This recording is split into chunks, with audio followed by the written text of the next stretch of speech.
분수 탈출기 김진초.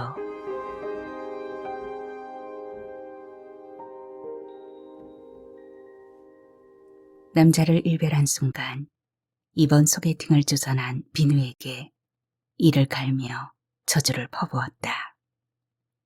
친구들이 나를 분수라 여기는 거 진작부터 알지만 개의치 않았다. 친구들은 날 놀려먹거나 벗겨먹고 나는 그 친구들을 이용하니 훌륭한 거래라 생각했다. 세상엔 전체 분수와 부분 분수가 있다. 부분 분수로 보면 분수 아닌 사람도 없을 것이다. 결국 가리냐 안 가리냐의 차이인데 부분적으로 통제가 안 되는 치명적 결함은 누구나 있지 않은가. 아무리 내가 만만하고 우스워도 그렇지 이건 아니다. 벌떡 일어나 의자를 빼주며 씩 웃는 남자. 가지런한 상아질이 비현실적으로 반짝였다. 나는 남자가 빼준 의자에 털썩 주저앉았다. 화내지 말자. 그럼 내가 지는 거다. 양해도 구하지 않고 남자 앞에 물잔을 원샷했다. 빈속에 들이부은 냉수가 식도를 타고 급히 내려가며 꾸르륵 댔다. 물끄러미 나를 바라보던 남자가 웃음을 참으며 침을 삼켰던가 목을 대가 꿈틀댔다. 순간 아버지가 떠올랐다. 화가 날 때마다 저렇게 꿈틀거리던 아버지. 아버지는 땅에만 올라서면 화를 냈다. 인상을 구기거나 고함을 지르는 대신 목을 떼에 꿈틀거림으로. 지금 혹시 화났어요? 생각 없이 나온 말이다. 역시 나는 푼수가 맞다. 푼수는 눈치 없는 폭탄이다.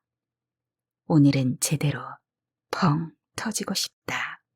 속 시원히 분해되고 싶다. 뜬금없는 질문에 남자가 고개를 갸웃거리며 어깨를 으쓱했다. 나는 남자의 목을 떼를 가리켰다. 여기가 꿈틀댔잖아요. 비누기 집에 너 한번 당해봐라. 푼수의 진술을 제대로 보여주마. 뒷수습하다 뚜껑 열리는 꼴 생각만 해도 후련하다.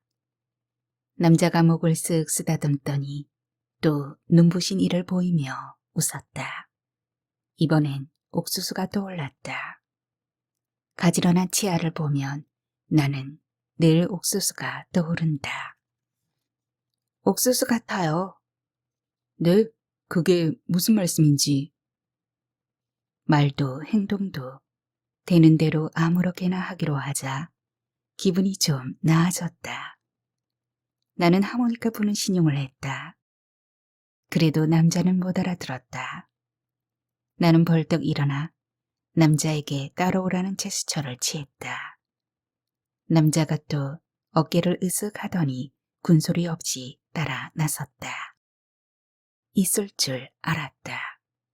인사동 아닌가? 호박엿도 있고 명주실처럼 가는 타레엿도 있고 옥수수 호떡, 녹차 호떡도 있고 부침개, 각종 것이 다 있는데 어찌된 일인지 구운 옥수수만 없었다. 제철 지난 옥수수를 물에 팅팅 불려 삶은 뒤 구워 파는 곳이 도시 곳곳에 얼마나 흔한데 연신 두리번대며 인사동을 훑었다. 어디 가는 거예요, 한송이 씨? 그래, 꽃. 남자가 부른 내 이름에서 힌트를 얻었다. 지체 없이 방향을 틀어 하원으로 향했다. 거기 가면 옥수수가 있을지도 몰라. 종로에서 인사동 들어서는 초입에 하원이 있는 게 기억났다. 바람이 실려 영영 하늘의 품에 들길 희망했지만 하늘의 입맛에 안 맞았는지 배 터지는 수모를 겪고 다시 땅을 밟던 날이었다. 허탈한 마음으로 돌아오는 길, 생각지도 못한 환영을 받았다. 달이 난간에 도열한 분홍 꽃들이 흡사 유럽을 옮겨놓은 듯했다. 무방비 상태로 몸을 아래로 늘어뜨린 꽃무리들이 자동차가 스칠 적마다 온몸을 흔들며 환호했다. 기운 햇살을 받아 더욱 도드라져 보이는 꽃들을 보느라 고개가 절로 뒤로 돌아갔다. 운전하던 친구가 내 무릎을 치며 말했다. 와, 다리꽃 정말 죽이지? 다리를 건너려다 되돌려 보내진 내게 다리꽃이란 이름이 확 와닿았다. 그럼에도 왠지 친구가 장난을 치는 것 같아 확인차 들렸던 화원이 바로 인사동 초입의 그곳이었다. 이거요? 사파니아예요. 이름 참 예쁘죠? 외래종인 줄은 알았지만 괜히 물었구나 후회했다. 사파니아보다 다리꽃이 더 어울리는 꽃이었다. 양평 유명산에 올라 패러글라이딩을 하던 그날 바람을 타고 오르던 나는 멈추지 않고 한없이 떠오르길 희망했다. 바람을 바꿔 타거나 제어하지 않고 그대로 타고 오르면 어디까지 갈 수 있을까? 바람의 힘은 어디까지 미칠까? 그곳이 어디이든 끝까지 가보고 싶었다. 바람이 목숨을 다하고 인위적인 날개도 역할이 끝나 곤두박질 친다 해도 상관없었다. 어느 소나무 가지에 걸려 찢겨진 채 생을 마쳐도 좋고 글라이더 줄에 엉켜 목 절려 죽어도 좋았다. 끝까지 가보고픈 욕구를 제어할 수 없었다. 가슴이 콩콩 뛰었다. 찌르르르 심장에서 일어난 전기가 온몸으로 퍼져나갔다. 혹시 운이 좋으면 대기권 밖으로 밀려나 우주의 미아, 아니 시체가 되어 우주 쓰레기로 썩어갈지도 몰라. 목숨 거는 일이 이렇게 흥분되는 줄 미처 몰랐네. 이렇게 하찮은 일에 목숨 거는 것도 괜찮은데? 대단한 일에 목숨 거는 일은 명예욕이나 영웅심에 덜미가 잡힌 사람들에게 양보하지 뭐. 자동차 밑구멍이나 들여다보며 기름때를 묻히는 나는 그 급수가 아니야. 어차피 멋지고 근사한 건 다 잘난 사람들 차지잖아. 나 하나쯤 우주 쓰레기 된다 한들 눈 하나 깜짝하겠어? 그래도 난 즐긴다 뭐. 그럼 됐지. 안 그래? 초보라서 첫 비행은 당연히 교관과 함께 팬덤을 탔다. 산 꼭대기가 완만한 경사를 달렸다. 발이 땅에서 떨어져도 계속 달렸다. 날기 위해선 허공에서도 달려야 했다. 산을 쓰다듬으며 치받고 올라오는 바람을 타고 기체가 둥시 솟아오르자 배가 쑥 들어가면서 짜릿한 흥분에 휩싸였다. 무섭지 않아요? 등 뒤에서 교관이 물었다. 기분 완전 짱이에요. 나는 소리쳤다. 그럼 좀 더 올라갑니다. 좋아요. 올라갈 수 있는 데까지 올라가 주세요. 두 번째 비행은 고집을 부려 혼자 탔다. 예외적인 일이었다. 자동차 정비사라는 내 직업이 한몫 거들었다. 적어도 기계치는 아니고 배짱과 순발력도 있으리라 믿었나 보다. 기분에 취하지 말고 안전에 신경 쓰라는 잔소리를 귀에 못이 박히도록 들으며 연습했다. 생명보험은 들었냐고 물을 때 10억짜리 들었다고 뻥을 쳤다. 그렇게 설레기는 처음이었다. 목숨을 거는 일이 그렇게 흥분될 줄 미처 몰랐다. 나이 30이 되도록 공부고 연애고 일이고 목숨 한 번 걸어보지 못한 딱한 인생이다. 벅차오르는 가슴의 뻐근함을 즐기던 순간 혹시 바다가 보일까 싶어 눈을 멀리 두었다. 수평선을 따라간 아버지가 문득 생각나서였다. 두 번째 비행인 나도 이렇게 무모해지는데 평생 바다 위에서 출렁거린 아버지야 말에 무어 다리. 모처럼 아버지에게 너그러워지는 기분이었다. 블록 같은 집과 볼펜 똥처럼 보이는 사람들. 아니, 차라리 눈에 보이지도 않는 사람들. 땅 위의 희로애락이 우스꽝스러웠다. 거기서 그렇게 아글바글 하지 말고 맨몸으로 올라와 봐. 거기는 너무 베는 게 많아. 거추장스럽잖아.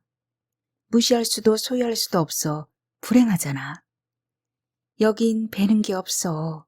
베는 게 없으니까 욕심도 무서울 것도 없네.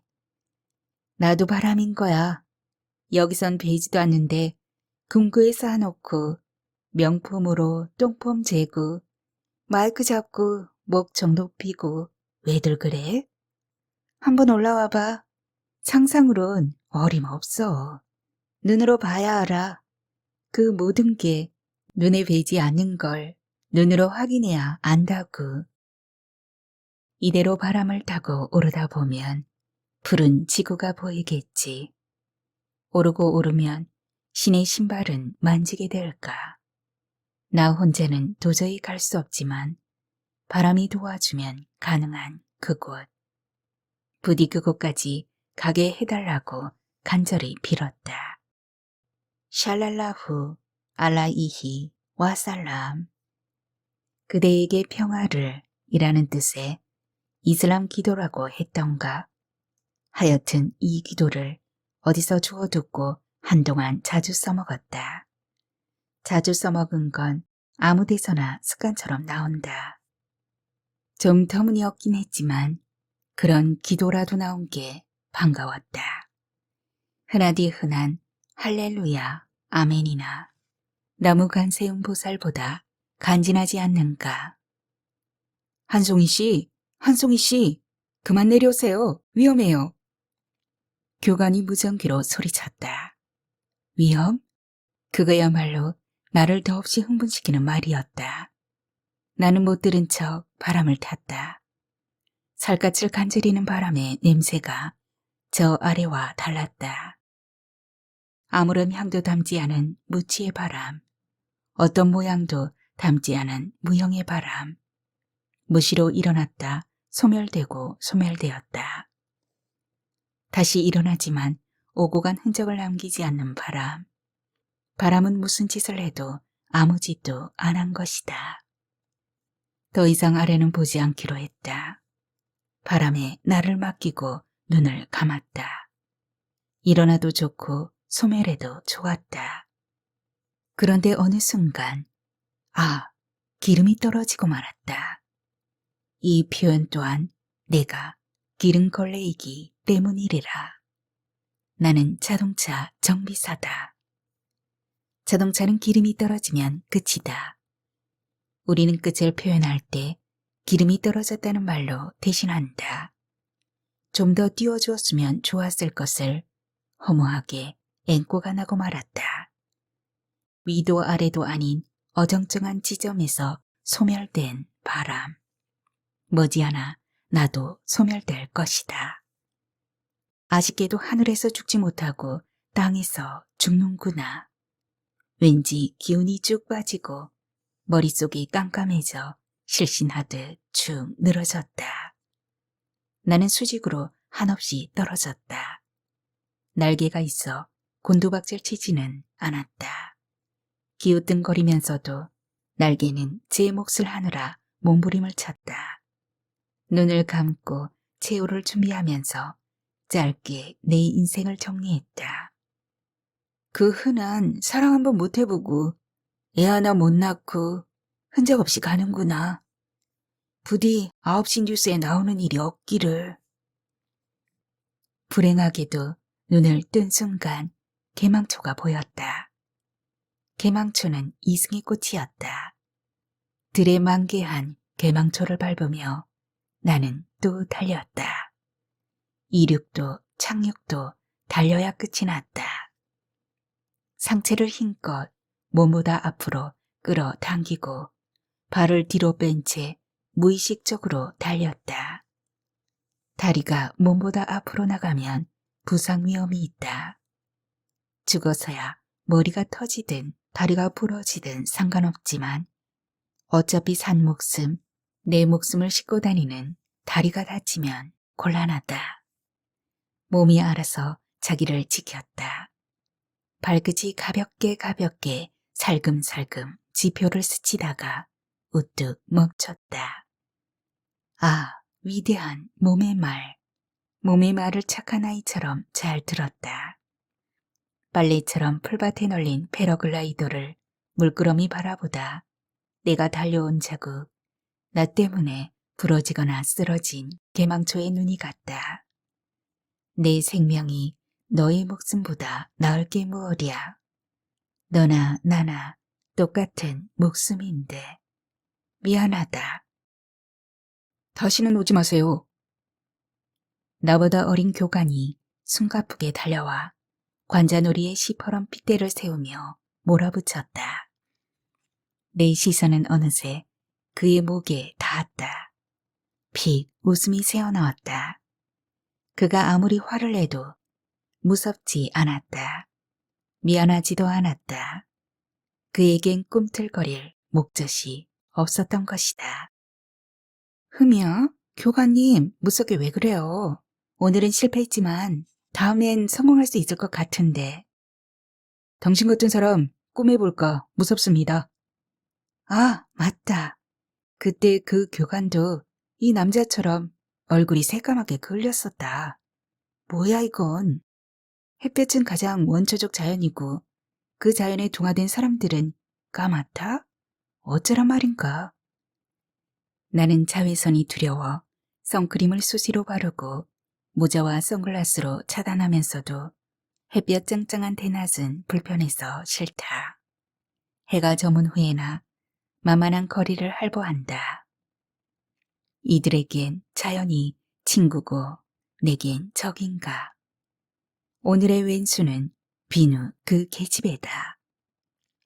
32살짜리 스페인 남잔데 어때? 외국인까지 찍어다 붙이는 비누에게 눈을 흘기며 물었다. 내 이상형의 몇 프로야? 90%는 널널한데. 그런데 뭐? 하는 표정으로 비누를 바라보자 그녀가 마지못해 흘렸다. 약간 칙칙해. 나는 더 이상 묻지 않았다. 상대에 대해 너무 많은 정보를 가지고 만나면 재미없다. 아무런 선입견 없이 보는 게 옳았다. 어설픈 정보보다 내 판단이 중요하니까.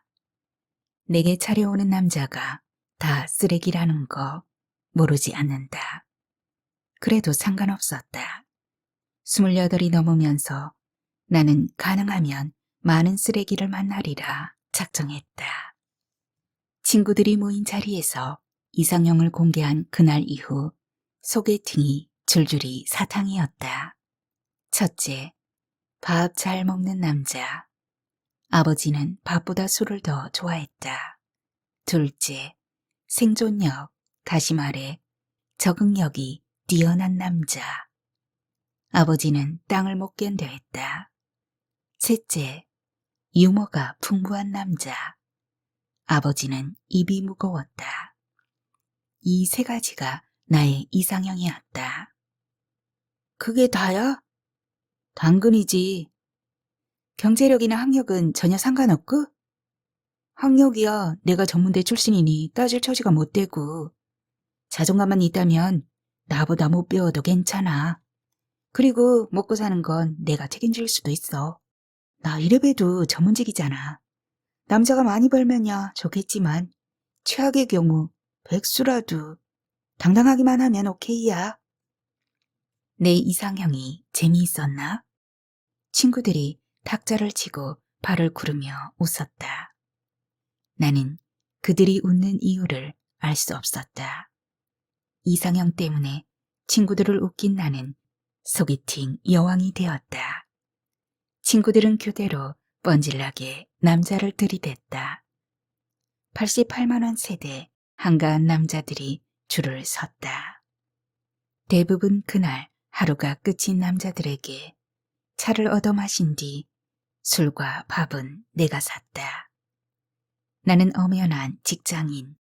그들은 미래가 불투명한 인턴 사원이나 알바생 혹은 백순이 내 지갑을 여는 게 마땅했다.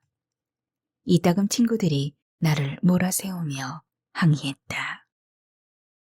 오버하지 마. 너 때문에 피해보는 여자들은 생각 안 해? 네가 뭔데 띨빵하게 소개팅 문화를 바꾸고 지랄이냐? 남아도는 돈 있으면 우리한테 쏴. 매일이라도 봉사할게. 말 같지도 않은 말. 쌩까면 그만이지만 아쉬운 대로 필요한 친구들이었다. 나는 남자들이 일어서는 거 싫어. 그래서 그래. 친구들이 킬킬거렸다. 송이 너 섹스 공포증 있구나? 당황했다. 남자와 잡았어야 공포증이 있는지 없는지 알지. 나는 순결한 처녀였다. 굳이 지키려 애쓴 건 아니고 어쩌다 보니 그렇게 됐다. 으이그 새꼴들. 꼬투리만 있으면 생각이 그쪽으로 치닫는 것도 병이다 병.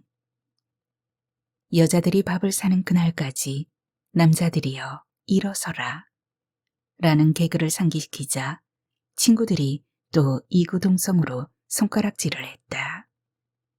놀고 있네 분수떼기. 어쨌든 남자들에게 부담을 안 줘서인지 주말마다 넘치는 소개팅에 월요병이 생길 지경이었다. 그래도 좋았다. 내겐 목표가 있었다.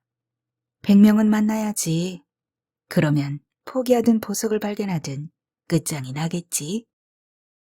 100명을 채우려면 아직 멀었는데 급브레이크가 걸렸다. 약간이 아니라 지나치게 칙칙한 이 남자를 만나는 순간 나는 깨끗이 손을 들었다. 소개팅이요. 안녕. 더는 못 견디겠다. 이상형에 한 가지 더 넣지 않은 내 실수다. 바다로 나간 아버지가 돌아오지 않은 지 너무 오래돼서 깜빡했나 보다. 아버지 피부는 검게 그을기만 한 게 아니라 거칠기까지 했다. 엄마도 나도 크게 다를 바 없었다. 섬사람들 모두가 그만해서 따로 열등감 같은 건 없었다. 그런데 무태서 놀러 온 사람들은 달랐다. 그들은 금방 뽑은 외모고 우리는 겨울 지난 고구마였다. 수돗물에 세수하면 너도 저렇게 돼. 엄마의 말에 우리도 당장 수도가 있는 무트로 이사하자고 졸랐다. 엄마가 딱하다는 듯 내 머리를 쓰다듬었다. 거친 엄마 손에 머리카락이 뜯겨 아팠다. 아버지 때문에 엄마는 여기 못 떠나. 그러니까 너나 얼른 커서 나가라. 엄마를 졸라 예정보다 빨리 무트로 나왔다. 인천에 방 한 칸을 얻어 중학교 때부터 자취를 했다. 엄마가 아버지와 대판 싸워 이긴 덕분이었다. 바지락이랑 굴을 조금이라도 더 까느라 엄마 손은 점점 더 굵은 사포가 되었다. 아버지는 텃밭 일구는 일조차 거들지 않았다. 목숨 걸고 하는 일 아니면 안 해. 엄마가 아무리 성화를 하고 엄살을 부려도 어림없었다. 아버지는 햇볕에나 앉아 할 일 없이 담배만 뻑뻑 빨았다. 새삼스러운 일도 아니다. 집안일이고 들일이고 땅에서의 일에 아버지는 일절 손을 안 댔다. 나는 엄마보다 힘센 아버지가 손을 놓고 노는 게 야속했다. 엄마만 죽어라 부려먹으며 빈둥대는 아버지가 미워서 얼른 죽어버리길 희망하기도 했다. 바다에서는 고기가 잡히거나 말거나 신바람이 나지만 땅만 밟으면 하루를 못 견디고 병든다기 되는 아버지. 아버지는 날마다 언덕에 쪼그리고 앉아 그 옛날 조기 파시가 섰던 포구에 그리움 가득한 시선을 보내거나 길게 누워버린 수평선을 하염없이 바라보며 깡소주를 마셨다. 목숨 걸 일이 사라진 이승은 이미 저승이었을까. 기름값도 못 건지는 출항은 아버지를 점점 더 폐인으로 만들어갔다. 생전을 바다밖에 모르던 사람인데 오죽 애간장이 타겠니? 엄마가 어폐룩간 주머니 돈을 모아 기름값을 쥐어주면 까맣게 죽어가던 아버지 얼굴에 금세 생기가 돌았다. 돌아올 면목이 없던 어느 날 아버지는 기름이 떨어질 때까지 수평선을 향했나 보다. 돌아오지 않는 아버지 때문에 엄마는 영영 섬에 발목을 잡히고 말았고, 시체라도 찾아 묻었으면 엄마도 훌훌 털고 나와 사포선을 면했을 텐데, 끝내 엄마를 망부 속으로 섬에 세워둔 인정머리 없는 아버지, 놀면 뭐하냐며 갯벌에 엎드려 있을 엄마를 생각하면 화가 치밀고 죽은 아버지가 새삼 원망스럽다. 우리 세 식구를 엉망으로 만든 징글징글한 바다. 바다에서 도망친 나는 웬만해선 집에도 가지 않는다. 도시로 나온 나는 출신을 숨기기 위해 얼굴 미백에 유난히 신경을 썼다. 밀가루팩, 감자팩, 가지팩, 율무팩. 안 해본 팩이 없었다. 아무리 공들여 팩을 해도 주근깨와 점은 빠지지 않았다. 방과 후 주유소 알바로 돈을 마련해 피부과 신세를 졌다. 이젠 고현정 정도는 아니더라도 제법 피부 미인 소리를 듣는다. 나머지는 생긴 대로 살 작정이다. 길게 째진 눈도 솟아오른 강대뼈도 전혀 거슬리지 않는다. 우유빛깔 피부와 박소연처럼 작은 얼굴만으로도 대만족이다. 그런데 이 남자는 왜 자꾸 내게 아버지를 끌어다 댈까? 무모하거나 무능했던 아버지. 힘들 때 꺼내볼 귀한 추억 하나 만들어주지 않고 비겁하게 수평선 너머로 숨어버린 원망스런 아버지를. 간간히 피부가 좀 검은 남자도 있었지만 거슬릴 정도는 아니었다. 돈 들여 태닝도 하는 세상 아닌가. 헌데 이 남자는 너무 심했다. 이젠 정말 지친다. 아무 남자나 들이대는 친구들에게도 지치고, 그것도 좋다고 거절하는 내게도 지치고, 내게 전혀 호의적이지 않는 세상에도 지친다. 이제 그만 비타민과 이별하련다. 소개팅은 내 삶의 비타민이었다. 아무리 쓰레기들이라도 기대가 없었다면 거짓말이다.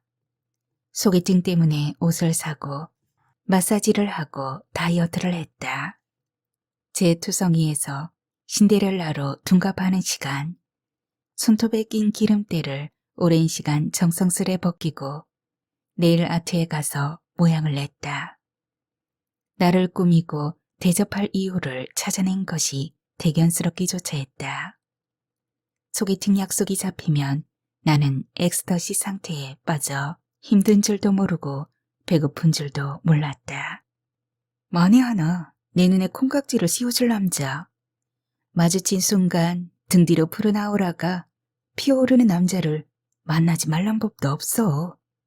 어쩌면 그게 이번일지도 몰라. 별 볼 일 없던 내가 그나마 봐줄 만하게 세련된 것도 다 소개팅 덕분이다. 그런데 한없이 나를 진화시키리라 믿었던 소개팅이 막바지에 크게 한 방 먹인다. KO패다. 차값을 카드로 내밀어 그조차 내가 계산하게 했던 남자. 술을 고주망태로 마셔 택시비까지 선불하며 태워보냈던 남자. 너무 양심 없는 거 아니냐며 내 얼굴을 샅샅이 훑던 남자. 다음에는 와인바에 가자며 나를 호구로 삼으려던 남자. 생리통 있으면 직방으로 낫게 해준다며 모텔로 잡아끌던 남자. 별별 남자를 다 만났는데 유독 이 남자만 못 견딜 이유는 없다. 그런데 오늘따라 이상하게 화가 난다. 바이오리듬에 문제가 있나? 아, 그러고 보니 아까부터 블라우스에 쓸리는 유두가 아프다. 아랫배가 단단하게 뭉치고 사르륵 사르륵 기별이 오는 게 생리가 가까웠나 보다. 생리불순이라 언제 터질지 몰라 패트는 늘 가지고 다니지만 신경 쓰인다. 빨리 집에 가서 진통제 먹고 쓰러져 잤으면 좋겠다. 이 남자를 어떻게 처리하지? 그야말로 묻지도 따지지도 않고 열심히 꽁무니를 따라오는 남자가 왠지 한심하다. 이 남자도 혹시 분수? 남자를 만나면 만날수록 나는 추락했다.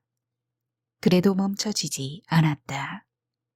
너 소개팅 중독 아니니? 언젠가 비누가 한 말이다. 성형 중독인 너보다야 낫지. 하여튼 니들 덕분에 내가 출세했다.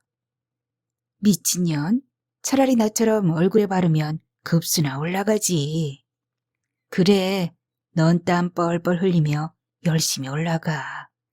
난 쉬엄쉬엄 놀면서 내려갈 테니까.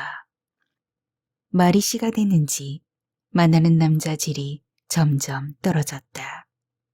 오늘의 남자는 그중 최악이고, 아니 어쩌면 남자가 아니라 내 기분이 최악일지도 모른다. 그 또한 운명일 터. 일단 옥수수부터 찾고 남자를 떼어버려야겠다. 하원에 들어서자마자 두리번대며 옥수수를 찾았다. 다행히 구석에 그것이 있었다.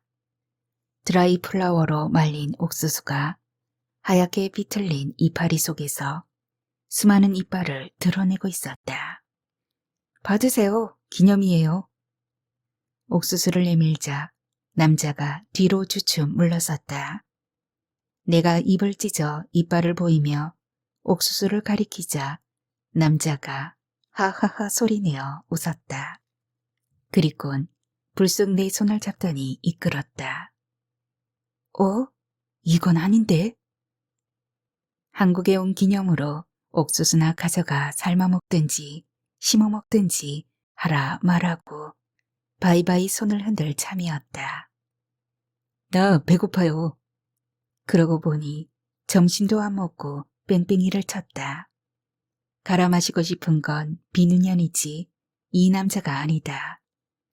집에 들어가 혼자 먹느니 밥이나 사주고 가자. 내 표정에서 심상치 않은 기운을 읽었는지 남자가 서둘러 변명을 늘어놓았다. 제가 원래 배고프면 눈에 뵈는 게 없거든요. 변명이란 게 늘 그렇듯 사족이 길었다. 엄마가 음식을 만들 때면 기다릴 수가 없어 아무거나 음식 재료를 마구 먹어치우곤 했다는 것이다. 시장기가 돌면 마시고 뭐고 가릴 처지가 아니었단다. 그저 뱃속을 채우는 것만이 절실했다.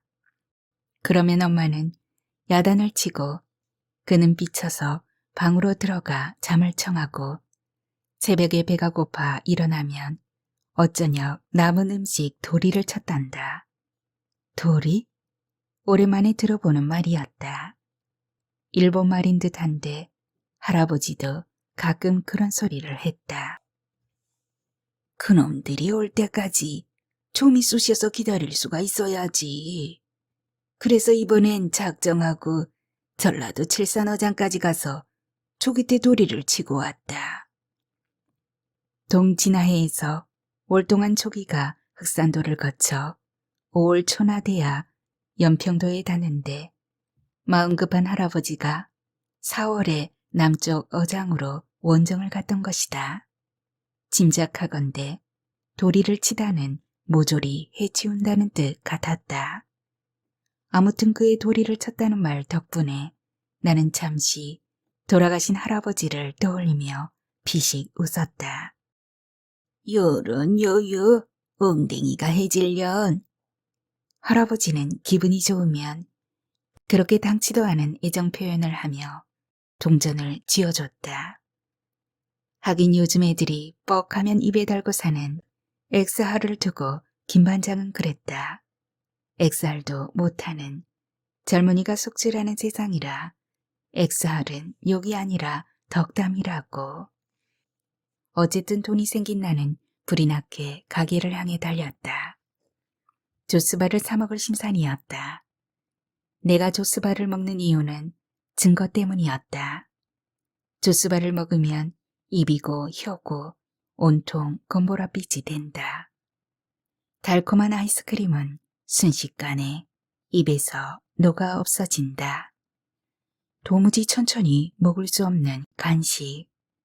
그런 간식일수록 오래 흔적이 남아야 폼이 난다. 너 조스바 먹었구나? 아이들이 침을 삼키며 부러워하는 모습을 보면 나는 진작 소화된 조스바를 다시 한번 만끽하며 입안이 가득해진다. 하지만 할아버지의 신탁에도 불구하고 나는 엉덩이가 해지기는커녕 서른이 가깝도록 키스 한번 못한 문열이가 되었다. 남자들한테 밥이나 술을 사주면서 잠시 그럴듯한 그림을 만들어 대리 충족하는 신세다. 오늘 이 남자에게는 밥이 끝이다. 술까지는 도저히 안 되겠다. 복도 지지리도 없는 년. 어떻게 스페인산이 국산보다 못할까? 혹시 비누년이 아프리카산을 스페인산이라고 뻥친 건 아닐까? 급하긴 급했나 보다. 남자는 내게 묻지도 않고 눈에 띄는 식당에 성큼 들어갔다. 국적 불명의 퓨전 식당이었다. 나는 치즈 파스타를, 남자는 콩나물 비빔밥을 시켰다. 남자가 비로소 자기를 소개했다. 이름은 장민우, 32살. 4살 때 한국을 떠나 스페인령 카나리아 제도에서 성장했다. 대학에서 경영학을 전공하고 직장에 다니다 자기 사업을 하려 사표를 냈고 지금은 사업 구상하면서 관광 가이드를 하는 중이란다. 본래도 얼굴이 검은 편이지만 여행 가이드를 하다 보니 더 바짝 구워졌다며 또 가지런한 옥수수를 보여주는 남자. 문득 왜 굳이 한국 여자와 결혼하려는지 궁금했다. 아무리 궁금해도 묻지 말았어야 하는데 이게 푼수의 한계다. 퇴근하면 김치찌개 먹고 싶어서요. 장민우가 콩나물 비빔밥을 급하게 비벼 커다란 김치를 얹어 먹으며 씩 웃었다. 탐스럽게 먹는 모습이 완전 토종이다. 4살 때 갔으니 우리 음식을 익힐 새도 없었을 텐데 참 신기하다고 생각한 순간 그가 말을 이었다. 그의 아버지는 60년대 말 카나리아 제도로 진출한 원양어선 어부였다. 원체 교민수가 많다 보니 초창기부터 한국 식재료를 손쉽게 구할 수 있었고 그의 어머니는 아버지 입에 맞는 식탁을 차리느라 김치는 물론 청국장까지 손수 만들었다. 어업이 사양길로 접어들면서 손맛 좋은 어머니가 한국 식당을 차려 제법 명소가 되었다고. 으휴, 구제불능 푼수. 그거로 입이나 다물고 있지 무슨 망발에 호기심을 비춰 코너에 몰리는가.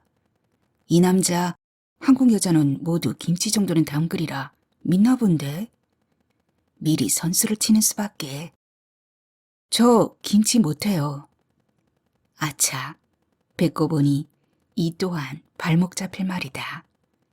아무 희망 없는 사람에게 무슨 기대를 주려고 입방정을 떠는가. 장민우가 어깨를 들썩이더니 이번엔 입을 다물고 입꼬리를 끌어올린 채 미소를 짓는다. 걱정 마요. 내가 담글 줄 아니까. 뜻밖이다. 남자가 김치를 담그다니. 게다가 장민우는 김치찌개, 된장찌개는 물론 미역국도 잘 끓인다며 으쓱했다. 그런데 왜? 참 이상한 일이었다. 장민우는 자꾸 내게 질문을 유도했다. 왜긴요? 내가 좋아하는 음식 함께 먹을 사람이 필요해서 그러죠.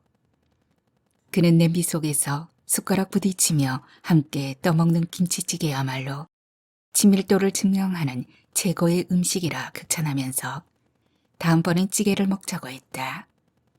그야말로 햄버거 빵은 굽지도 않았는데 콜라부터 마시는 격이었다. 더 이상 말려들지 말자. 나는 입을 꼭 다물고 딸그락대며 파스타만 말았다. 그의 시선이 느껴졌다. 물을 한 모금 마신 그가 헛기침을 하더니 말을 이었다. 자기는 요리사가 취미라서 한식뿐 아니라 스페인 요리도 자신 있다고. 혹시 빠에야 알아요? 나는 접시에서 눈도 떼지 않은 채 고개를 저었다. 이를테면 스페인식 해물 찜밥인데요. 해산물이라면 멀미가 나는데 그는 신이 나서 주워 섬기기 시작했다. 빠에야에는 해물 빠에야, 고기 빠에야, 섞어 빠에야가 있다. 빠에야 용쌀은 한국처럼 찰진 것보다 풀풀 날리는 쌀이 적당한데 지중해 쌀이 그러해서 지중해 발렌시아 빠에야를 최고를 친다. 생각 있으면 자기가 만들어 시식할 기회를 주겠다. 너의 반응 따윈 안주기도 없는지 완전 일방통행이다. 혹시 나한테 꽂혔나? 그렇다면 낭패다. 나는 파스타를 포크에 돌돌 말며 지루하다는 듯 하품을 했다. 그러거나 말거나 오로지 일방통행만 고집하는 장민우. 뻥 아니에요. 우묵한 프라이팬에 새우, 조개, 홍합, 오징어, 생선을 넣고 끓여 육수를 내고 쌀, 양파, 마늘, 피망에 노란색 향신료, 샤프란과 소금을 넣은 뒤 올리브 오일로 살짝 볶아요. 그 다음에 아까 만든 육수를 넣고 은박지 덮어서 익히면 돼요. 다 만들었으면 이젠 먹어도 되죠? 포크에만 파스타를 입에 넣으며 말했다. 장민우가 들었던 숟가락을 내려놓더니 나를 빤히 보며 말했다. 한송이 씨, 유럽에서 먹히는 얼굴이에요. 그것도 칭찬이라고. 왜? 띨띨해 보이는 나 데려다 스페인에 팔아먹으려고? 장민우에게 말려들지 않으려면 입을 다무는 수밖에 없었다. 나도 모르게 질문이나 대꾸가 튀어나올까봐 어금니를 꽉 깨물었다. 한국 여자들 바보예요. 왜 다들 짝퉁 미인이 되는지 모르겠어요. 몇 명 만나봤는데 한국 여자다운 사람 한송이 씨가 처음이에요. 그래서 반가워요. 빨리 밥이나 처먹어라, 이 수다쟁이야. 정말 짜증난다, 짜증나. 뚜껑 열리기 전에 제발 나가자. 배고프면 못 견디는 분이 왜 안 드세요? 아, 급한 허기를 면하니 자꾸 말이 하고 싶네요. 저 흥분했나 봐요. 점점? 그나저나 흥분이라고 했나? 저 말이 진심일까? 뭐에 흥분했나 몰라도 남자에게 이런 말 처음 들어본다. 왠지 쑥스럽기도 하고 불쾌하기도 하다. 식사를 마친 내가 물을 청하자 종업원이 컵에 채워준다. 이래서 한국이 좋아요. 스페인은 식당에서도 물 사 먹어야 해요. 나라가 온통 석회석으로 뒤덮여 끓여도 없어지지 않는 석회질 때문에 집에서나 밖에서나 꼭 생수를 사 먹어야 한다는 얘기였다. 다양한 나무와 풀을 뿜은 한국의 울창한 숲에 경탄했고 전라도 땅 기름진 붉은 흙에 또 한 번 놀랐다. 스페인은 산이고 들이고 땅이고 온통 잿빛이라 녹음을 구경하기 힘들다면서 한국이야말로 말 그대로 금수강산이라며 즐거워했다. 잿빛 투성이 나라에서 온 사람이라 그렇게 칙칙했나? 그나저나 스페인 특산품으로 올리브 기름을 쳐준다는 말을 들은 것 같은데 이 사람 뻥이 좀 센 거 아닌가 싶어 물었다. 올리브 나무는 많다면서요. 아, 그 나무 못 보셨군요. 올리브 나무도 줄기도 잎이고 모두 잿빛이에요. 제투성이에서 꺼내져 신데렐라가 된 날 어쩌자고 이 남자는 침튀기며 잿빛 타령인가. 오늘은 완전히 똥밟았다. 뱃속이 거북하다 싶더니 식도에서 불쾌한 기운이 올라왔다. 서양에선 식탁에서 코 푸는 건 허용해도 트림은 터부시 한다는데 마침 잘 됐다. 꺽 하고 대놓고 트림을 했다. 발빠르게 계산을 마친 장민우와 걸어가면서도 방귀를 서슴없이 뀌었다. 이쯤이면 알아들었으리라. 마지막을 시원하게 마쳤으니 크게 유감일 것도 없다. 다음 주에 또 보자는 걸 엄마한테 가야 한다는 핑계로 거절했다. 그러고 보니 소개팅에 미쳐 지나치게 엄마와 소원했다.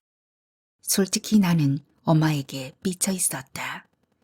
혼자 사는 딸은 나 몰라라 하고 수평선으로 사라진 아버지만 애명글명 기다리는 엄마가 처음엔 딱하다 싶었지만 시간이 지나자 점점 서운해졌다. 죽고 못 살게 금술이 좋았던 것도 아니고 소 닭 보듯 닭 소 보듯 대면대면했던 부부 아니던가. 엄마가 오버하는 거다. 새삼 못다 성긴 사랑이 솟구쳐 망부석이 된 거라면 나는 뭔가. 아버지가 엄마와 나를 버리자 기다렸다는 듯 엄마가 나를 버렸다. 아버지 살아생전에 이따금 다녀가던 엄마였는데 아버지가 죽자 일절 발길을 끊었다. 내가 섬으로 찾아가지 않는 한 내게 엄마는 없다. 생각이 여기에 미치자 변덕이 났다. 이대로 가자. 평생 기름걸레로 살면서 저녁마다 삼겹살로 목에 낀 때나 벗기고 휘청거리며 들어가 밤새 원룸에 불 밝히고 텔레비전을 틀어놓은 채 쑥스린 아침을 맞으며 가자. 이제 주말에 신데렐라도 좀 났으니 잠은 벌었다. 잠뿐 아니라 돈도 벌었다. 그러고 보니 오늘은 남자에게 얻어먹었네?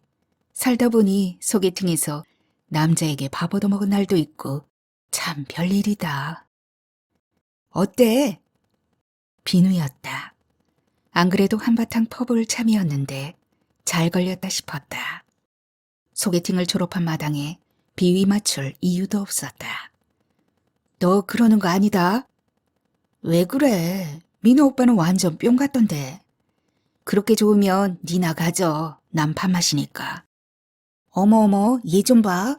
그 오빠 우리 사촌이야. 그제야 알아챘다. 장빈우, 장민우. 그렇다면 나에 대해 시시콜콜 다 듣고 왔을지도 모른다. 다른 거야 상관없지만 푼수의 소개팅 여왕이라는 것까지 알았다면 그가 내게 아무것도 묻지 않는 걸 보면 그럴 가능성이 농후하다. 비누년도 나처럼 푼숙과다. 뭘 가릴 줄도 숨길 줄도 모른다. 그녀에게 심각한 건 아무것도 없다. 그저 돈 모아 얼굴 뜯어고치는 게 지상 최대의 목표다. 예전엔 확 깨는 얼굴이었는데 돈쳐 바른 뒤엔 확 뛰는 얼굴이 되었다. 지난날 사진을 몽땅 불사르며 펑펑 우는 그녀에게 내가 그랬다. 비누야, 서럽던 시절 깨끗이 지우고 이젠 고개 빳빳이 세우고 다녀. 내가 봐도 용됐다. 넌 처음부터 이 얼굴이었던 거야. 알았지? 비누가 얼룩진 얼굴로 배시시 웃었다. 이름이 문제였나? 비누가 비누로 불리면서 그녀는 자꾸 제 얼굴을 지워버렸다. 자꾸 보여. 전엔 안 보이던 것이 못 봐줄 지경으로 끔찍하게 다가와. 그녀가 잠수를 타면 이번엔 또 어디를 수선했을까 기대했다. 귀가 얇아 누군가 코가 너무 높다고 하면 낮추고 조금만 더 높이라고 하면 또 높이고 코만 해도 벌써 3번이나 손을 댔다. 성한 곳이 한 군데도 없는 그녀의 얼굴. 그래도 남자들은 그녀에게만 꼬였다. 성형도 부의 상징이라면서 침을 개게 흘렸다. 그녀의 통장이 마이너스라는 사실은 꿈에도 모른 채. 그녀가 나와 함께 하길 좋아하는 이유를 내가 모를까. 자신의 미모가 돋보이는 데다 남자처럼 계산을 잘해서다. 그래도 나는 그녀와 잘 놀았다. 뒤끝 없고 순수한 그녀가 편해서다. 송이야, 그러지 말고 딱 한 번만 더 만나주라. 그 오빠 열흘 후면 떠난단 말이야. 글쎄 난 일 없으니까 딴 데 가서 알아봐. 그렇게 아니야? 하여튼 그건 됐고 앞으로 소개팅 절대 사절이다. 그리고 이 시간 이후로 잠수 탈 테니까 그렇게 알아. 바로 휴대폰을 꺼버렸다. 다음날 저녁 비누가 찾아왔지만 문을 열어주지 않았다. 불이 켜 있어 그랬는지 벨을 눌러도 대꾸가 없자 극성스럽게 문을 두드렸다. 다음 날부터는 아예 집에 불도 켜지 않았다. 어쩌다가 내 집에서 불도 못 켜고 사는 신세가 됐나 한심했지만 사람을 만나는 건 더 귀찮았다. 허구한 날 붙어 다니던 친구들을 떼어놓자 시간이 널널했다. 충분히 자고 아침밥을 여유 있게 챙겨 먹으니 출근길이 상쾌했다. 얼굴에 묻은 기름을 보고 전혀 얼굴이 그게 뭐야? 남자 동료들이 놀리면 기름투성이 장갑을 펼치고 쫓아가 기어코 복수를 했다. 새삼스레 일의 재미를 찾고 보람도 느꼈다. 고장난 곳을 고치거나 미리 손보는 일, 작은 부속 하나도 열중하지 않으면 큰 사고로 연결된다. 사람 목숨이 달린 일이라 한치의 소람도 있을 수 없다. 그래서 한겨울에도 땀이 난다. 장갑을 벗기 전에는 절대 얼굴에 손대지 않으려 하지만 무심코 손이 갈 때가 있다. 아저씨들이 나를 놀려먹을 때는 딱딱하고 몸이 건조한 공간에 잠시 웃음꽃이 핀다. 직장에서 나는 꽃이다. 못생겼어도 유일하니까 대접받는다. 여자라서 그런가 꼼꼼하다며 원인을 찾을 수 없는 고장은 내게 맡긴다. 나를 필요로 하는 곳, 나는 내 직업이 마음에 든다. 일하는 내내 내가 좋아하는 냄새를 맡으니 금상첨화다. 주유소에서 알바를 할 때부터 이미 조짐이 있었다. 도발적인 휘발유 냄새. 그 냄새가 좋아 내 순서가 아닐 때에도 뛰쳐나가 권총을 뽑았다. 유혹에 못 이겨 휘발유를 마시기까지 했다. 정말 먹을 거야? 둘러앉은 친구들이 호기심 반, 걱정 반으로 물었다. 당근이지. 그날 나는 응급실에 실려가 위 세척을 받았고 한동안 또라이로 불렸다. 쟤는 한다면 해. 잘못 건드리면 큰일 나. 촌년이라고 개무시하던 친구들이 꼬리를 내리고 눈치를 살폈다. 그러면서 비누를 포함한 4명이 자주 뭉쳤다. 나는 인물이 빠져서 그렇다 치고 나머지 애들은 왜 결혼 생각을 안 하는지 모르겠다. 그저 꾸미고 마시고 노는 데 빠져 일정한 직장도 없는 그 애들이 때론 한심하다. 이런 날은 출근하기가 싫다. 자주 화장실에 들러 처리해야 하고 혹시라도 냄새가 날까 사람들 가까이 가는 걸 피해야 하니까. 뭉클뭉클 쏟아지는 뜨거운 덩어리. 오버나이트를 썼는데도 기어코 침대볼을 적시고 말았다. 짜증 장렬이다. 생명으로 싹트지 못한 기운이 일거리로 보복하는가 보다. 침대볼을 세탁기에 쑤셔놓고 불림 세탁 버튼을 누른다. 달마다 이 번거로운 절차를 언제까지 계속해야 할는지. 이럴 땐 빨리 늙어버리고 싶다. 누군가 그랬다. 늙는 것도 특권이라고. 늙지도 못하고 죽는 사람이 얼마나 많느냐고. 듣고 보니 그럴싸한 말이었다. 늙으면 들끓는 마음이 조용해질 것이다. 욕망도 절망도 사랑도 미움도 몸피가 줄어 소리내는 일이 없을 것이다. 무엇보다 생리에서 해방돼 홀가분할 것이다. 샤워하는 것도 귀찮아 옷 입은 채 대충 씻고 퇴근하는 길. 회사 정문에서 장민우가 막아섰다. 한송이 씨, 먼저보다 더 멋진데요? 생리땐 옷차림이 허술하다. 청바지에 아무렇게나 걸친 남방, 게다가 막 씻은 맨 얼굴이었다. 예의 없이 이게 무슨 짓이에요? 돌아가세요. 나는 방향을 틀어 직원의 차를 얻어 타려 주차장으로 향했다. 장민우가 바짝 따라붙었다. 그를 사납게 밀쳐냈다.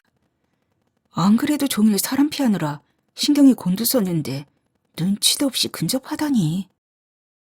머쓱해진 그가 주춤대는 사이 내가 탄 차는 출발했다. 누구야 이거? 김 반장이 호기심 어린 눈으로 새끼손가락을 세우며 물었다. 껌딱지요. 얼핏 봐도 그만하면 괜찮아 보이는데 잘해보지 왜 그래? 사방이 벽이다. 김 반장님, 저 여기서 내려주세요. 하는 일도 그친데 여자가 좀 나긋나긋해야지. 그렇게 까칠하게 굴다간 나만 할 남자 있겠어?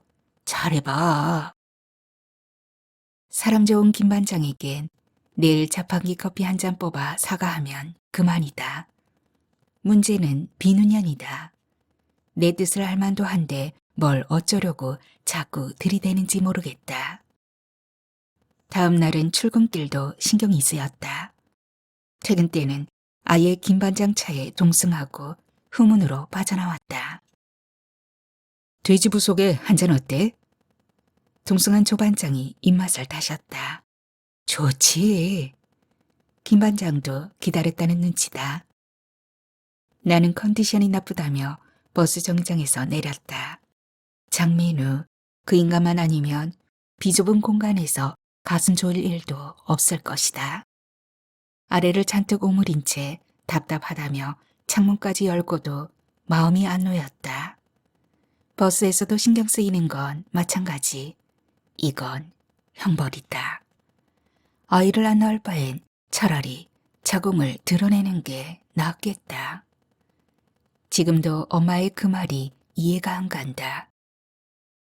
화장실에서 피 묻은 휴지를 보면 번거롭고 젊은 날이 불쑥 그리워지면서 좀 허전하고 쓸쓸하고 그러네. 나중에 너도 알게 될 거야. 뭐든 지나고 나면 그립다는 걸.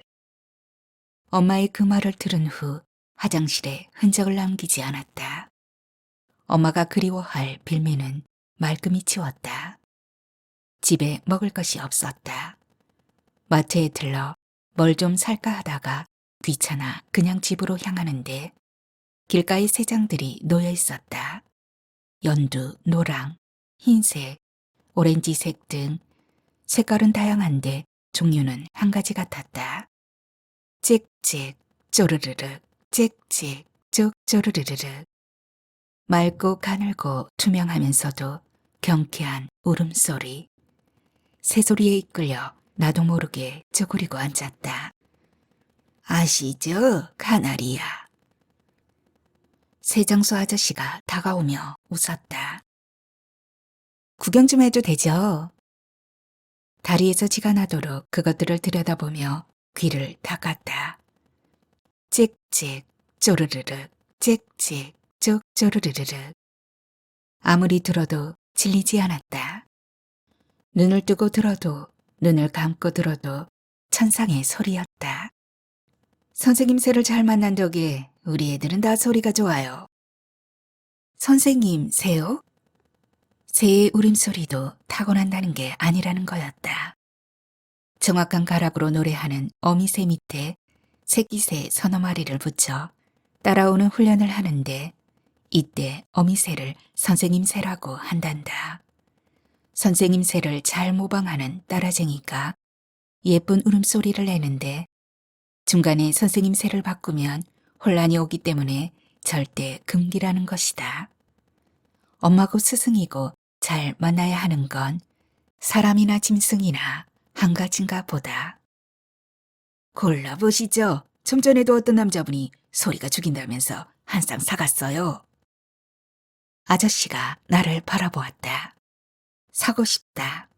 새벽마다 저 애들 울음소리에 깨어나면 하루가 유쾌 상쾌할 것 같다. 하지만 모이 주고 물 주고 똥 치우면서 거들릴 생각하면 상전 하나 모시는 거다. 생각해 본다면서 일어서자 아저씨가 노골적으로 실망의 빛을 띈다. 어쩔 수 없다. 돈 주고 상전 살 일은 없지 않은가. 허기가 진다. 밖에서 대충 때우고 들어올 걸 잠시 후회한다. 컵라면이 남았나 어림해 본다. 하나쯤 있을 것도 같다. 어느 집에서 흘러나오는지 김치찌개 냄새가 허기를 부채질한다. 내일 아침에는 일찍 일어나 김치찌개나 끓여 먹어야겠다. 냉동실에 전에 먹다 남은 삼겹살 몇 점이 있을 것이다. 그걸 넣고 끓이면 그런 대로 맛이 나겠지. 딸깍 문을 열자 집안이 환하다. 웬일이지? 왔니? 엄마다. 휴대폰을 하도 안 받아 걱정돼서 왔다는 거다. 열쇠점에 부탁해 문을 따고 들어오니 사람이 있던 흔적은 있어 별일 없구나 안심하고 저녁밥을 짓는 중이었다는 엄마. 엄마가 내 걱정을 다 하고 참 별일이네.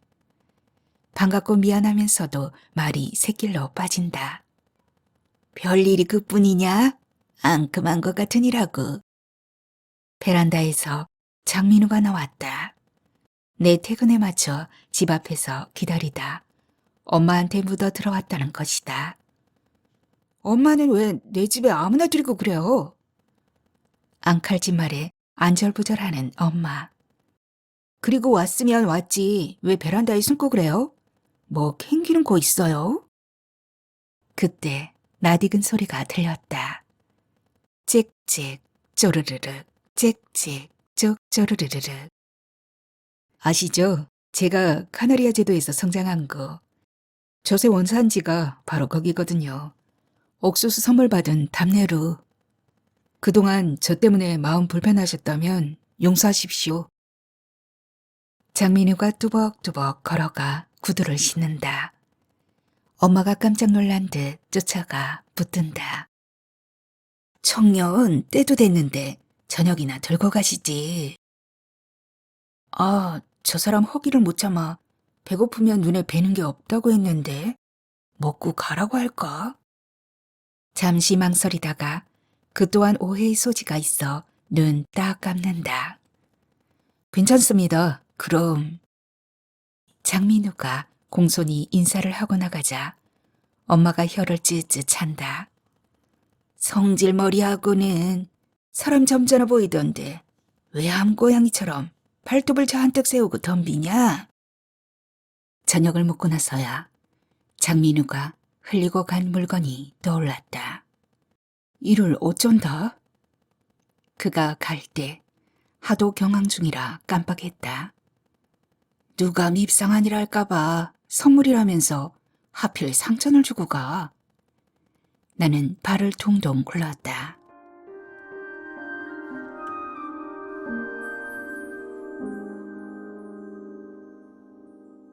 상전을 모시고 산 지 1년. 생활이 바뀌었다. 아침에 일어나면 상전, 목욕물부터 넣어주고 마치면 꺼내버린다. 묽은 배설물이 발가락에 묻으면 딱딱하게 굳어 다침으로 회도 말끔히 닦아준다.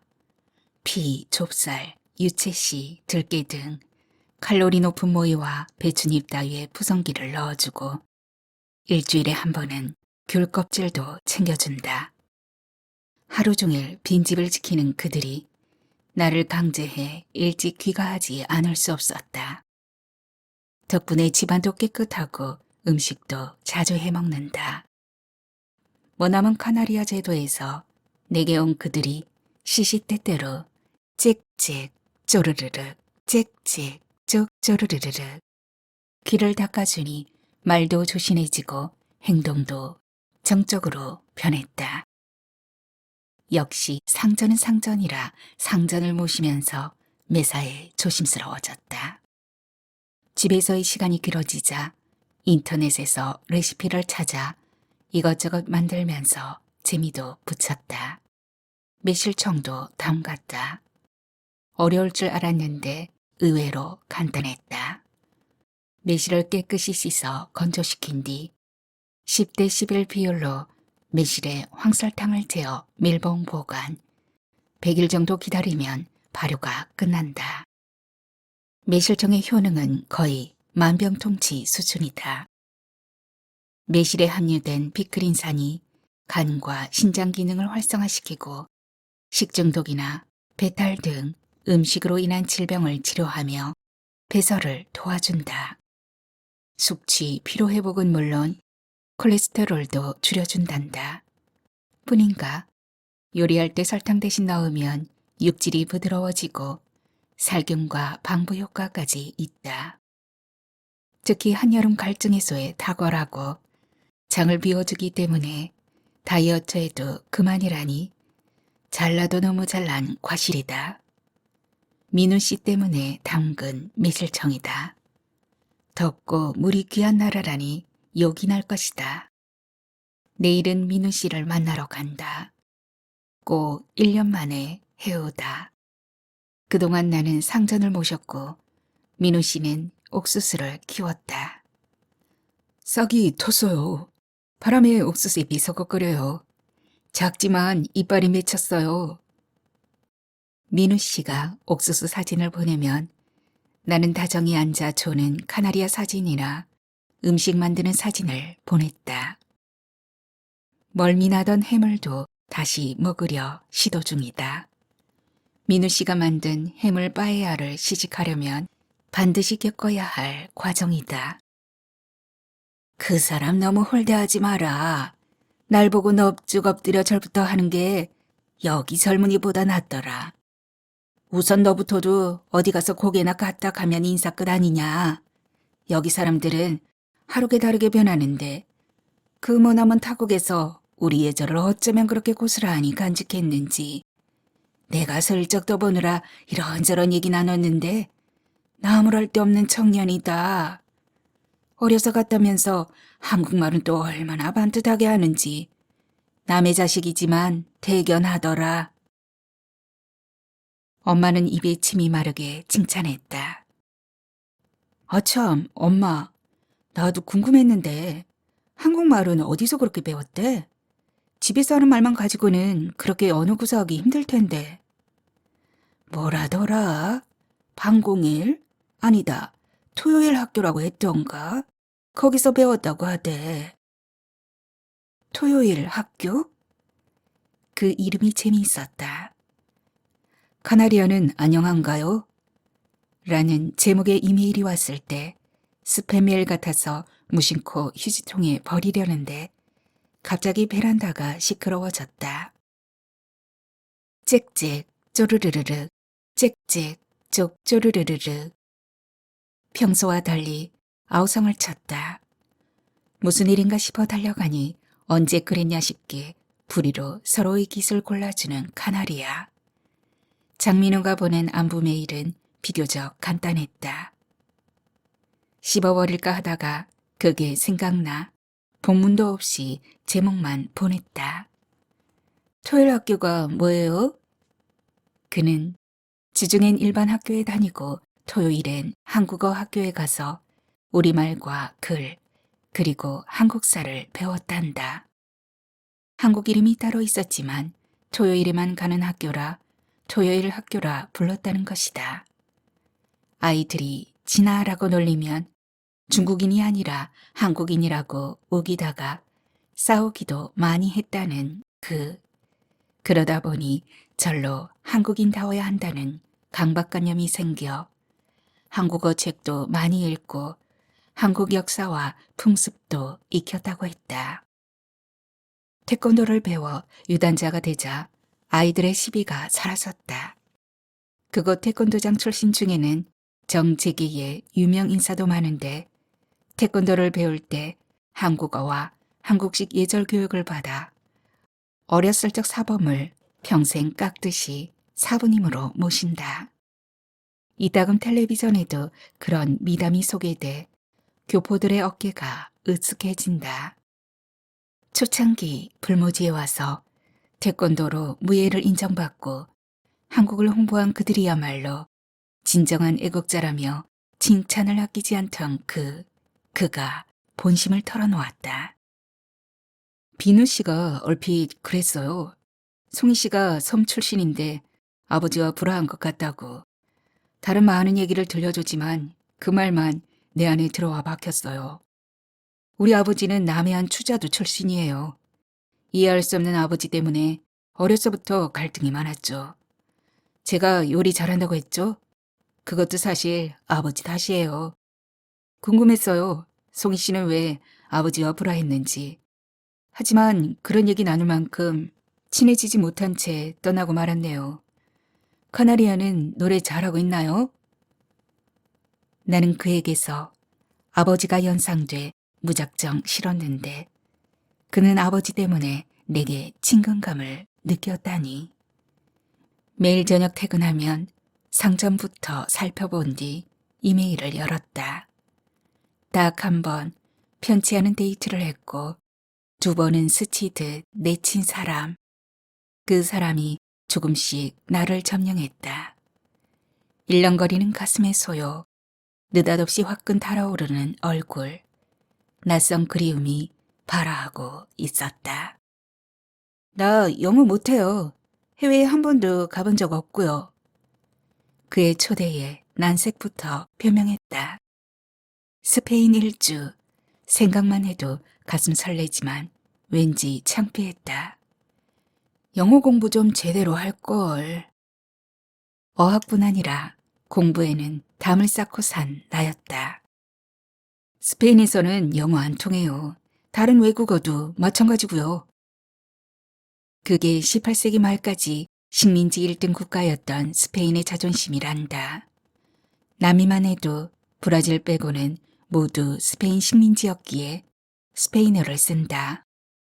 게으르고 놀기 좋아하고 순진단순한 국민성도 다 식민지 유산이다. 놀고 먹어도 끊임없이 식민지로부터 수탈해 오니까 걱정 없었던 것. 그 후유증으로 아직도 칼퇴근에 오후 2시부터 4시에는 시에스타까지 있어서 근무 시간이 적고 능률도 안 올라 자본주의 경쟁 사회에서는 낙오될 수밖에 없는 나라가 되었다. 편하게 살던 민족이라 머리를 안 쓰고 승부욕도 없다. 2002년 월드컵에서 한국한테 졌을 때 스페인은 공황 상태에 빠졌다. 실력과 승부욕의 대결에서 승부욕이 이긴 것이다. 그때 민우 씨는 처음으로 한국인인 걸 숨기고 진아인 척 했단다. 안 그랬다간 맞아 죽을 것 같아서. 카나리아가 낳은 스페인 최고의 축구선수 미드필더 다비드 실바도의 외조부가 한국인으로 밝혀져 화제가 됐는데 그 또한 외모 때문에 진아로 불렸다고 한다. 스페인에 오면 사람들이 송이 씨 무서워할 거예요. 언제는 그쪽에서 먹히는 얼굴이라더니. 공부고 놀이고 싸움이고 일이고 뭐든 빨리 잘해서 한국인을 두려워한다는 거였다. 민우 씨도 한국 사람이 무서울 때가 있는데 그건 바로 원샷 할 때란다. 술뿐 아니라 식사도 너무 빨리 해서 가이드 할 때 우스갯소리를 했다고 한다. 이렇게 맛있는 음식을 그렇게 빨리 잡수시면 맛이 납니까? 빼르미소, 미안합니다. 올라, 안녕하세요. 아디오스, 안녕히 가세요. 씨, 예, 너, 아니요. 꾸안타 꾸에스타, 얼마예요? 민우 씨가 가르쳐준 말이다. 일단 이 말들만 외워오라고 했다. 몇 개 안 되는 단어도 자꾸 잊어버려 다시 한번 읽는데 휴대폰 문자가 온다. 콜록콜록. 감기가 걸렸나? 걱정돼서 바로 전화를 걸었다. 메롱, 와인 따르고 있었는데. 또 까먹었다. 메일로 그가 장난치던 것 중 하나였는데 콜록콜록은 와인 따르는 소리, 휘바람 부는 주사는 모기. 인천공항에서 짐을 붙이는데 또 문자가 온다. 오늘 출근하다 개똥 밟았어요. 아, 이건 기억난다. 스페인에서는 개똥을 밟으면 재수가 좋아서 복권을 산다고 했지? 나도 문자를 보낸다. 내 것도 사요, 복권. 기내에 올라 눈을 감는다. 헬싱키를 경유해 마드리드에 닿으려면 17시간. 시차가 7시간이니 오늘 저녁 8시면 민우 씨와 만난다. 서해안 어부였던 내 아버지와 지중해 어부였던 그의 아버지가 만들어준 인연이다. 그의 아버지 또한 우리 아버지 못지않았다. 땅에서의 일을 우습고 하찮게 여겨 식당 일에 분주한 엄마를 돕기는커녕 친구들을 몰고 와 진탕 먹고 마시고 싸우고 그러고도 분이 풀리지 않으면 엄마를 두들겨 팼다고 한다. 바다로 나가지 못하는 어부는 여기서나 저기서나 그렇게 병들었다. 아버지, 정말 너무하신 거 아니에요? 내 고향 추자도에서는 장사 지낼 때도 남자들은 놀이를 하고 노동은 여자들이 했단 말이다. 왜냐? 남자들은 고깃배 타고 나가서 마을에 없을 때가 많았는데 그때 조상이 나면 어떡할 거야? 남자들 돌아올 때까지 손 놓고 기다려? 그러니까 땅에서의 일은 여자들이 다 책임져야 하는 거야. 바다에서 목숨 걸고 파도와 싸우는 남자들도 있는데 육지에서 일이 무슨 일이라고. 장례까지 여자들에게 맡기다니 추자도는 연평도보다 한술 더 떴다. 한국 떠난 지가 언젠데 습을 못 버리는 그의 아버지. 떠난 자는 지키고 남은 자는 버리는 게 풍습이련가. 하긴 민우 씨도 마찬가지다. 목 인사 대신 넙죽 엎드려 절하는 걸 몸에 익혀 그게 더 자연스럽다지 않은가. 내 아버지는 아직도 수평선에서 가물거리고 그의 아버지는 알코올 홀릭으로 입원해 있다. 내 아버지는 집을 버리고 망망대해를 꿈꾸는데 그의 아버지는 오로지 주자도에 머물러 있다. 민우 씨는 엄마를 위해 요리를 배웠고 그 요리를 함께 먹을 여자가 필요해 모국에 왔다. 나는 엄마처럼 살기 싫어 섬에서 탈출했고 도시 여자답게 고운 피부를 얻었지만 정신은 더 거칠어졌다. 그런 내게 그가 손을 내밀었다. 서운한 기색도 없이 내밀고 마냥 기다렸다. 송희 씨가 아무리 막대해도 노엽지 않았어요. 당신 직업이 그걸 말해주었거든요. 부지런하고 정직하며 착한 성정을 지닌 사람이라는 믿음이 있었어요. 오래 기다리지 않게 해줘서 고마워요. 전화를 끊고 나는 울었다.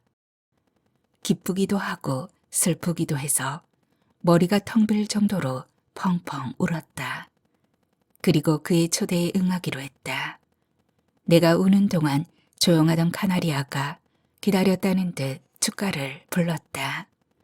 짹짹 쪼르르르륵 짹짹 쪽 쪼르르르륵.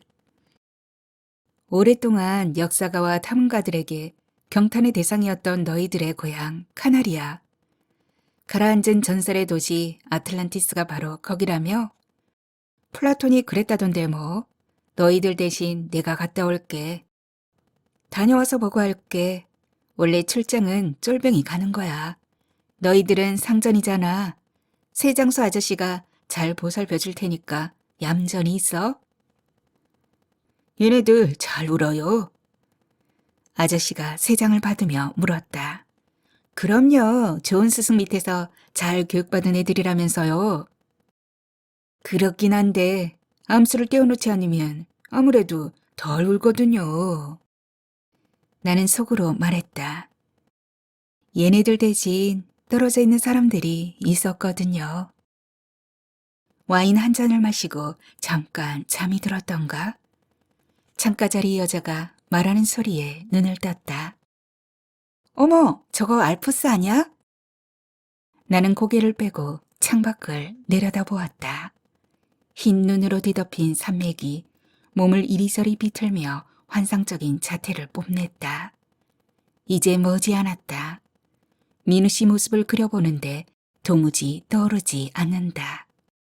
문득 불안하다. 그가 마드리드 공항에 나타나지 않으면 말 한마디 못하는 나는 어떻게 될까? 그의 휴대폰 번호를 속으로 내어본다. 얼굴은 캄캄한데 숫자는 선명하다. 시도 때도 없이 불안하고 이유 없이 조마조마해지는 마음의 기류. 이걸 사랑이라 하는지도 모르겠다. 어참, 옥수수는 잘 여물었을까? 생각이 옥수수에 미치자 새까만 얼굴과 가지런한 치아가 떠오른다. 눈은 어떻게 생겼더라? 코는, 귀는? 도무지 나타나지 않는 그의 얼굴을 그리다 다시 눈을 붙인다. 잠은 오지 않는다. 점점 가까워지는 마드리드가 무섭다. 사랑도 두렵다. 이대로 영영 비행기가 착륙하지 않았으면 좋겠다.